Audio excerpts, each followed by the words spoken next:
હંમેશા એક જ વસ્તુ કહીએ છીએ કે ગુજરાતમાંથી હવે જે લોકો કામ કરી રહ્યા છે એમનામાંથી માણસાઈ ચાલી ગઈ છે કે જેના કારણે એ આમ આદમીના સ્વાસ્થ્યનું પણ ધ્યાન રાખતા નથી. તો દોસ્તો, ગઈકાલના સમાચારની અંદર એક વાત જાણવામાં આવી હતી કે ટ્રેનની અંદર જે જમવાનું જાય છે એની અંદર જે શાકભાજી વપરાય છે અને જે બીજી અન્ય જે ખાદ્ય વસ્તુ વપરાય છે એની અંદર સાચવવાનું કે એની ક્વોલિટીનું કોઈ ધ્યાન રાખવામાં નથી આવતું.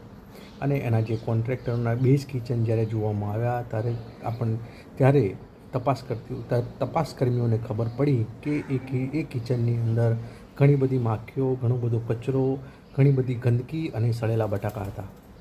તો દોસ્તો, આ કોન્ટ્રાક્ટરો એ આપણા ગુજરાતના જ હોય છે અને એ ગુજરાતીઓ જ હોય છે, પરંતુ એ કોઈના સ્વાસ્થ્ય માટે ધ્યાન આપતા નથી.